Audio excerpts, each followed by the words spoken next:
afternoon, everyone. Happy Monday to all of you. I hope you had a great weekend and excited to catch up with you on this week's FOA Live. Jennifer Katrulya, co-president of Family Office Association, and of course joined by Rush Olney. Rush, good afternoon to you. Good afternoon and good morning, good afternoon and good evening to all of our guests, wherever you are calling in from. We appreciate you. So we have an interesting topic or set of topics today, and I'll let Jennifer open it up. So thank you, everybody. Awesome. Glad everyone's here. And I am actually going to point out, and Rush, I don't know if you've got it, but we have a technical difficulty I didn't have until we just kicked this off. Want to be sure we're seeing your comments if they come through. And I don't actually have a comment panel today. So Sander, I know we've got some support behind the scenes here. Sander, I don't know if we can do a test internal chat. I just want to make sure we're at least hearing from you. And then I'm not sure about our comments for today. So we'll check into that. Okay, well, Sander can see comments. So we're going to rely on Sander at a minimum to help us out as we continue the show. But really glad to have all of you here, whether you're listening live or coming in later as part of the listening and the recording.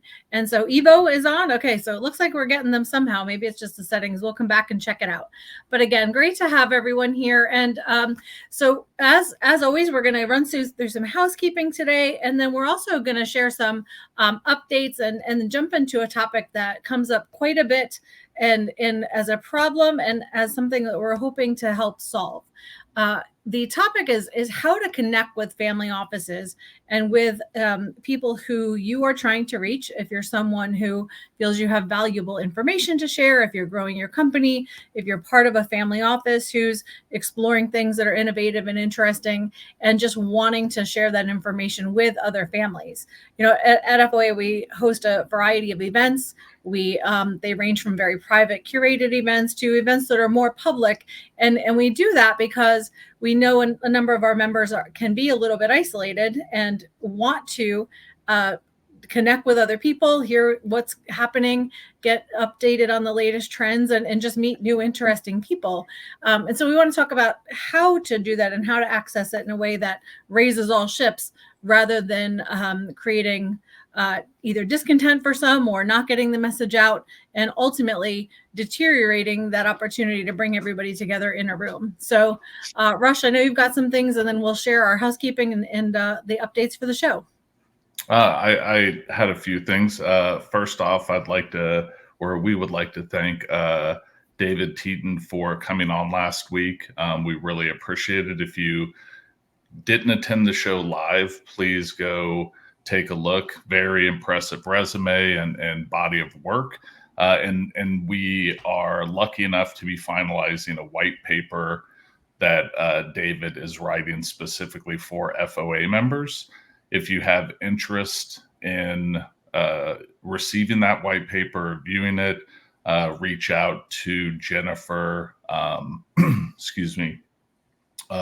to our FOA email and just have that title, David's white paper, and we'll get you on the list once that's finalized to get that out to you.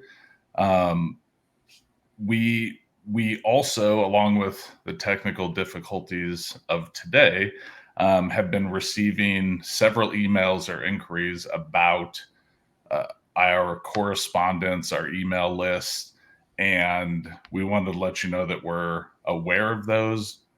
Please reach out if you're not receiving the weekly newsletter or any of the updates that you've opted in for. We also want to be very cognizant of everybody's inboxes. I'm sure, you know, the 400, 500, 2,000 emails that everybody receives each day can be ominous.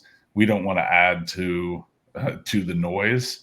So please let us know what you would like to opt in for, and we will ensure those get delivered to you. There have been a lot of changes to security and to email scanning. And I think Jennifer may note in here that Gmail is doing a revamping as well, which will probably create more of an issue about receiving what could be considered spam. Just know we're continuously working through that. We'll work through it with each of you individually to ensure that what you want from us, what correspondence you would like to receive from us in your inbox, makes it there. So just bear with us, and we will be happy to make sure that you receive everything you need and want from us. So thank you. And so we're actually hearing, thank you very much, Rush, is the reverse of, or the opposite of the typical problem, which instead of having spam go out that people don't want, we are getting the message that emails you do want are being blocked somewhere along the way, depending on your carrier. We do use, for what is worth, HubSpot, and we have others who I know use Pipedrive and other messages. And those services are actually sending emails to companies like ours saying, hey, there are updates, et cetera, that we're addressing and your emails may not be getting through. So do want to say our weekly newsletter is posted to the LinkedIn feed on the FOA page on LinkedIn. So you can always view it there. And we'll continue to keep you posted here, but also you're going to hear us throughout this show a number of times say, hey, if you're interested in X, please send us a message just with a one word about what it is you want to receive, so that we are doing that manually for the really important things you want to get from us. So again, thank you. As we work through all the craziness, I think in overprotecting everyone or attempting to protect everyone, it's gone a little bit in the other direction as far as email privacy, et cetera. So we're working on that with you. Thank you very much. And we want to make sure you are hearing from us. Please message for anything you may need.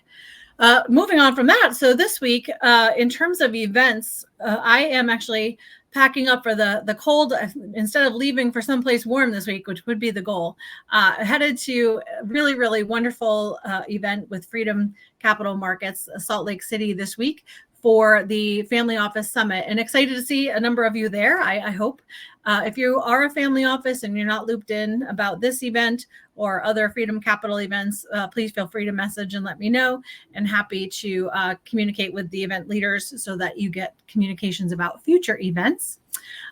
In terms of other housekeeping, we are hard at work launching the new FOA website. We've mentioned that to a number of you. And for those, again, looking to get information about current and upcoming events, that's going to be the best way to do that. So please make sure you speak with us, especially current members, or if you're interested in membership. We are going to be increasingly private about those events, and they'll be accessible within the site. So we're happy to help Resource Council members, On the Rise members, and we'll talk about our new membership community actually very shortly, but want to make sure we're getting that information from you. And in addition, we are ramping things up aggressively for the kickoff of our next Family Office Masterclass, which will begin March 11th. So again, if you are not receiving our notifications and want to be on that list, please message me with just Masterclass in LinkedIn or whatever platform you're on, and we will get that out to you.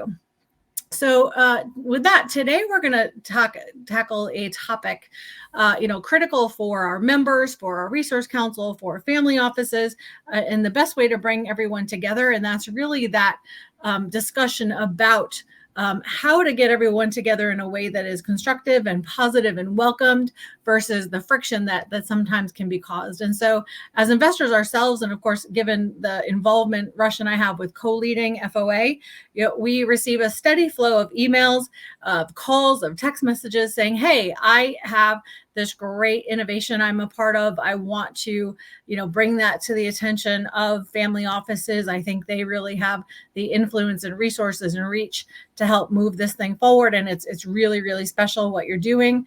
The second, really are our PE groups who are raising capital. Now, as a reminder, we don't directly deal make, but we do always want to share information about what's happening in the market and recommend, ways to share that information across families and across those who may be interested. And then, service providers, whether it's attorneys, accountants, insurance providers. These are individuals who really have information that families, with all the changes taking place, with all the regulatory changes in the insurance space, properties that were covered 5 years ago that now can't get coverage. What do you do in case of disaster? Increasing cybersecurity concerns, all the things that are happening. It is important that families do have access beyond just getting it from your internal staff or from your outsourced staff or however you're doing that, but a direct feed of information, and yet balancing that with the barrage of inquiries and information that come to families every day. How do you balance that well? And then the third thing is, even within family office events that are technically restricted to non-family office attendees, you get situations where so many families are raising for deals or doing things where they want to get information to other families. And so it's really hard to figure out how to bring that together in a way that doesn't just feel very overwhelming in any room. So, we hold open events for that purpose, to make sure that information that is of value to our family office members, to our On the Rise members, it can be shared in a very casual and fun environment. And at the same time, again, we want to make sure that we held a happy hour last week, just to use an example, and there were wonderful families there, many wanting to receive information, get updates, hear about the latest trends. And you have a number of individuals in the room with that information to share. How it is shared and the level of urgency, a number of factors go into whether or not that's a success. So Rush, if we can we talk a little bit about some of the mistakes we see, some of the things we see go wrong, and then we can talk about some of the ways we're going to help solve for it. Yeah, and again, we get to kind of sit in the seat of Switzerland, so to speak, in this volley back and forth of information, deals, capital. So we get to hear from both sides. And one of the things that really sticks out and has stuck out as we've gone through this is the direct pitch approach, or attending an event or a lunch or a summit that FOA puts on, and having little to no background or knowledge of the group as a whole, and coming in hot, so to speak, and just giving the elevator pitch to as many people as you can, and gathering cards, and then kind of going through that that cycle of hard sale, which doesn't bode well. It's two things. One, it paints the person pitching and even the company in a bad light. And I'll put the air quotes up, family offices, it's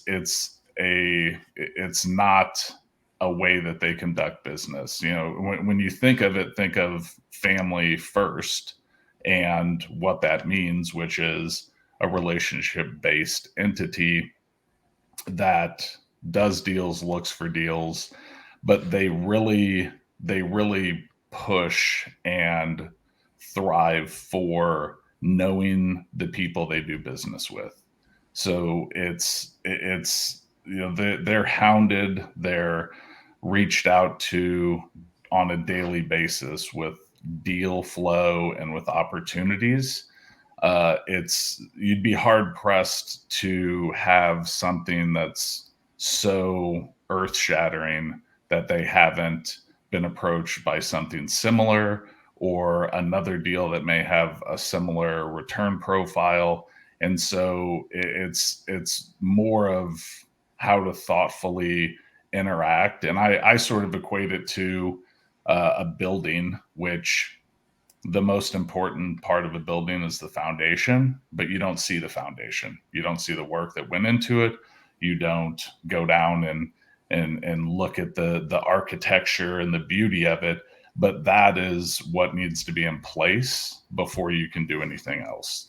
And that cycle and that time to engage with, and really on both sides provide value and information to the other. Because another thing is capital is great, but as a VC or a private equity firm or a fund that's looking for investors as well, I would think personally, I'd want to know who's putting money in my fund or in my project as well.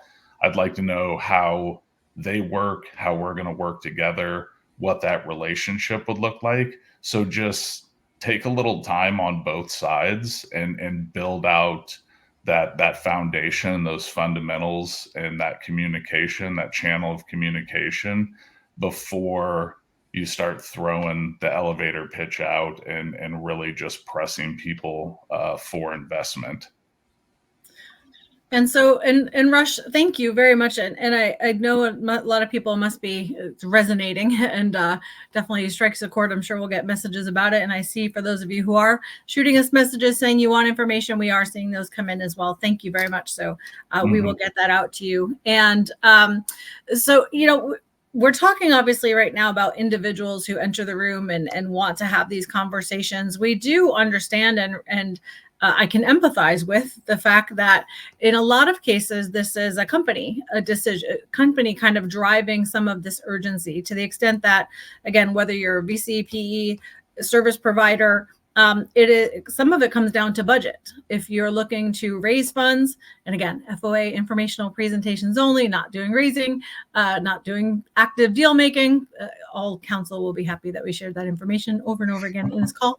So, but also when it comes to service providers, again, with information to share, everything, we have a very active resource council that I'm really, really proud of. I think there's tremendous resources and knowledge and experience to be shared with families. And those who become part of resource council are in it for the long game. They want to spend time with the families. They want to build out and share thought leadership. And that's exactly why we have that year-long and year-over-year relationship setting.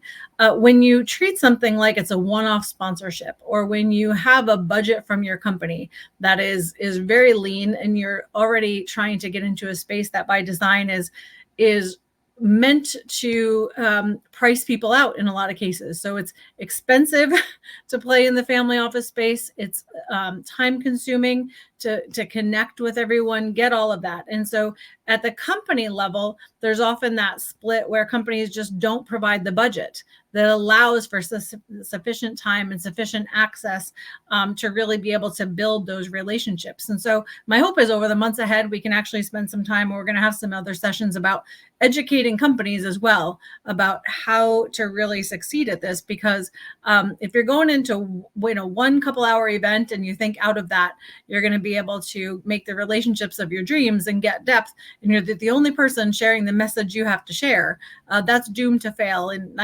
I challenge 99 point something percent of the cases. So again, something that we want to address. And in doing that, there's also this risk of overstepping, which is a major issue in terms of, the family offices that spend time in these rooms and that open up to wanting to be able to build these relationships and meet new people. And we're seeing this a lot with, certainly families where there's a generational transfer and a want of, those who are mentoring and passing on leadership to their next gen, of wanting to be in these more public rooms and get information and share. But you have that situation then where you have these families in the room, and if you're coming at them and overstepping because you're feeling too urgent about establishing that relationship rather than forming the initial contact and then building on it as you would in your own friendships and in your own relationships, that can be very off-putting. And when you've been through this time and time again, I know, and again, Rush, I think we can share that now when you receive a new introduction or a new message or something else, as we receive introductions, among the first questions you're asking is, are you a part of a family office? Are you an investor? Are someone who's sharing information? Or are you raising? That's like the next, because you definitely want to know where somebody's playing in order to be able to provide the right support and help to bridge those relationships in a way that's going to be comfortable for everyone. And by the way, raising funds outside of deal making or in your deal making space, not FOA, but I'm going to keep saying that throughout this whole show. But whenever you're wanting to establish those new relationships and have something you want to share, that's great, right? That's how that's how the world turns in terms of bringing new things to market. So it's not the what you're doing, it's how, and that's what we really want to help with. Rush, I know as always, you all know we have a script, we follow it, we jump around a little bit. Rush I can't help it, and he knows that. So thank you for your patience. But when we talk about the right way and the opportunities that this provides, Rush, do you want to jump back in?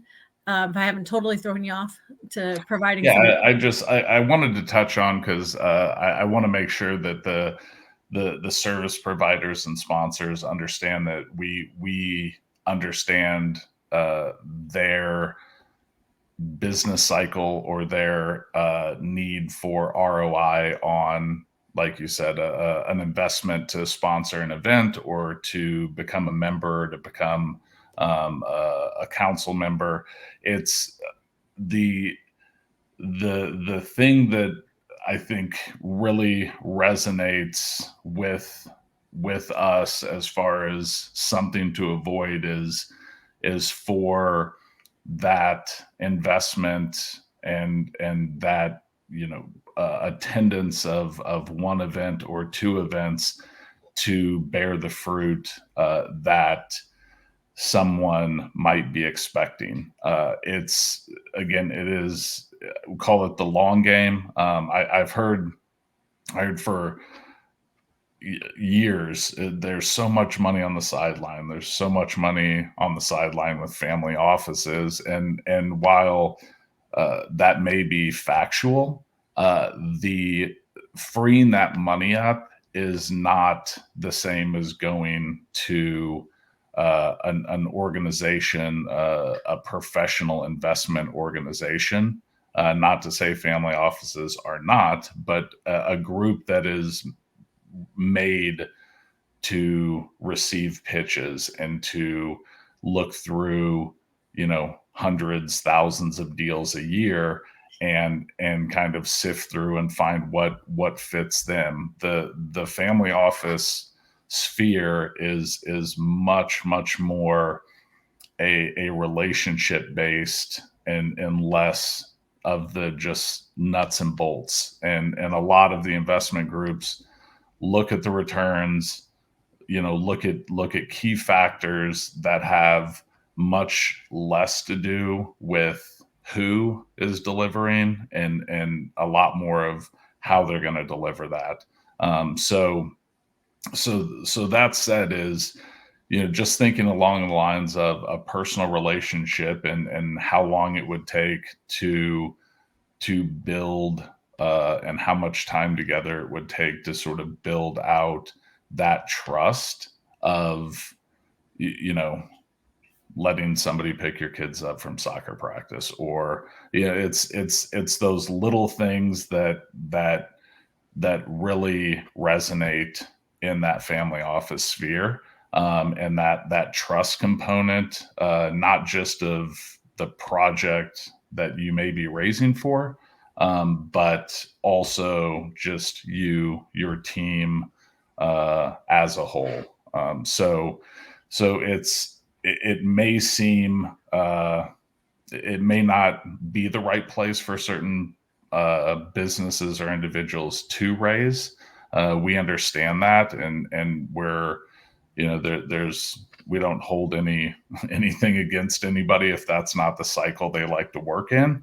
But it also, for our community, for the FOA community, we want either the businesses, the sponsors, to be able to take that longer, wider lens and look at this as building a relationship that, once there is trust and once things move to that point of making a deal completely outside of FOA to satiate the need for that, that's more of a lifelong relationship, and that's something where both sides are going to be benefiting from, not only information, capital, but in each project, advisory and due diligence. So just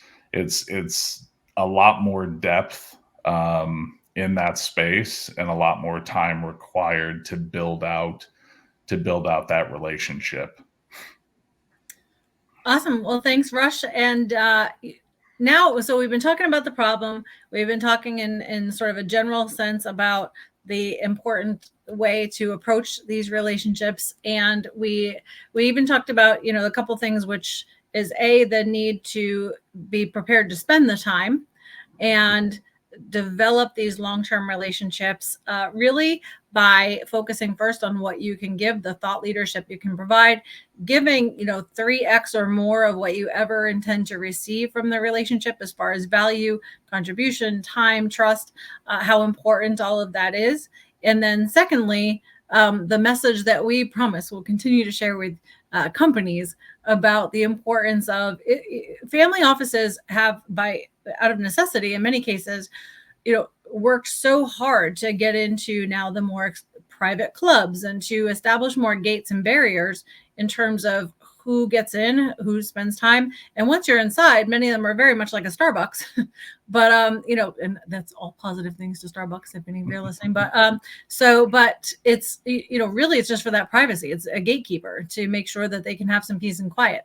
And so when you think about that again and what you're bringing into a room, really decide whether you're adding to that sense of value and peace, or whether you're about to bull in china closet a little bit. And you can actually feel it when someone enters the room. You can see it, the amount of urgency someone walks in with.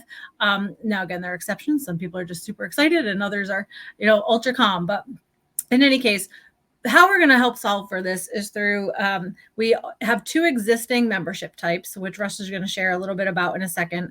And then I'm going to share a third that we're excited to introduce to really help those of you who are trying to find the right path here.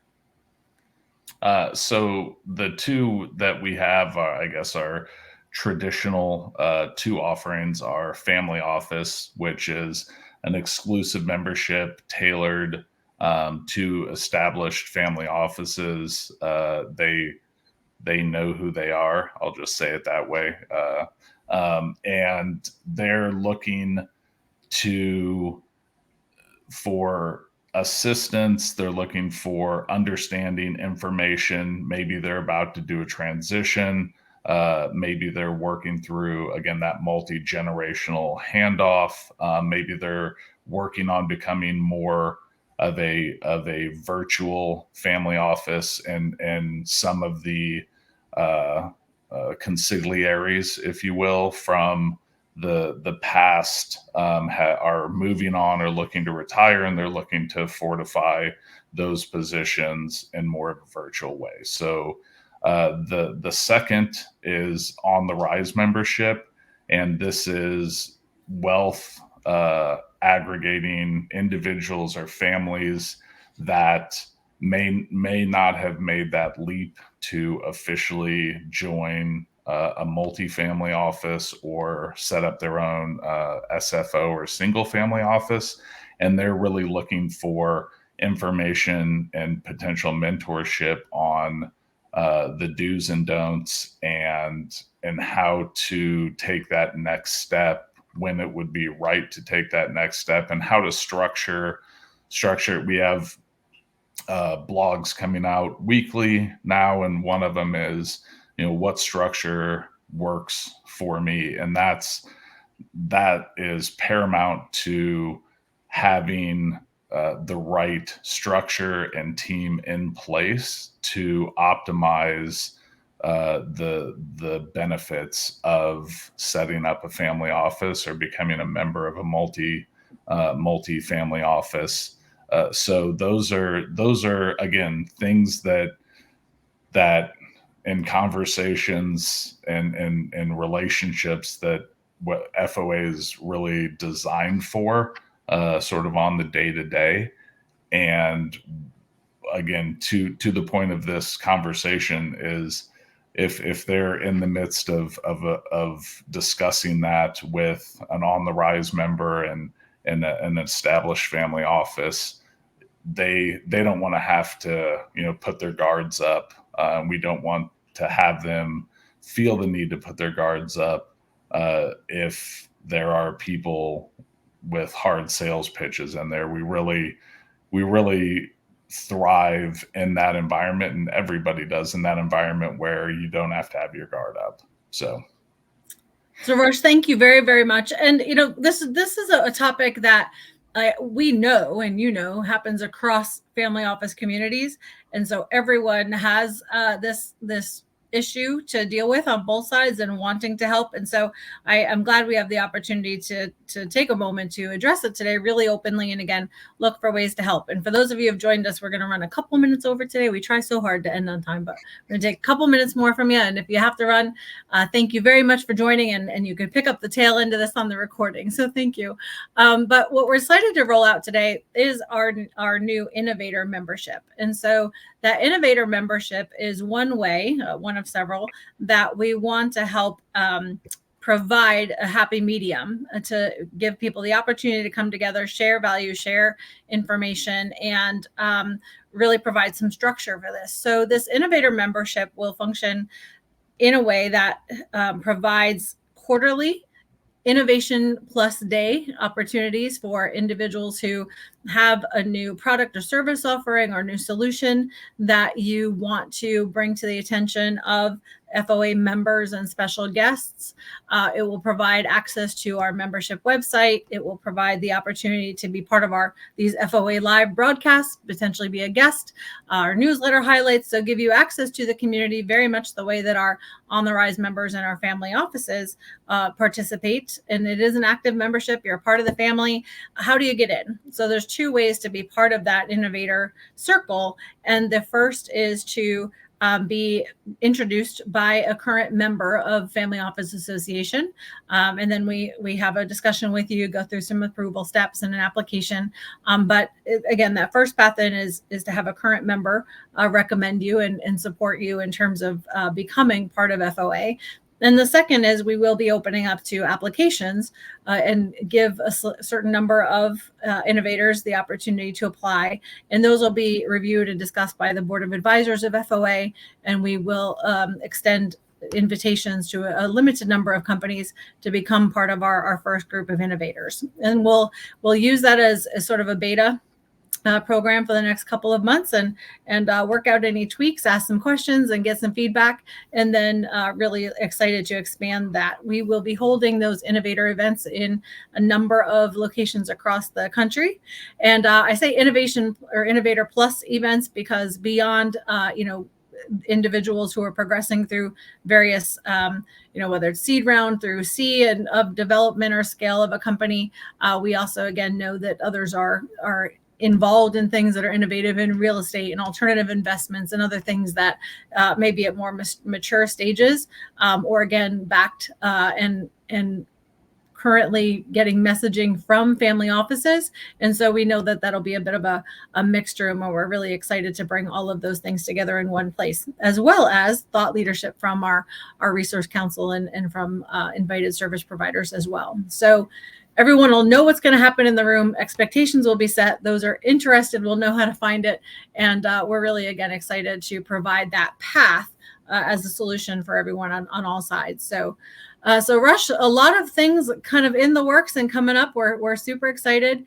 In terms of events, we have things that are going to show up on the calendar for Connecticut, New York, Kansas City, LA, and then in the next few weeks, actually, we're going to be in Fort Lauderdale. So for those interested, really excited to connect with all of you. Really appreciate you joining us, as always, on our FOA live events, and look forward to speaking with you soon.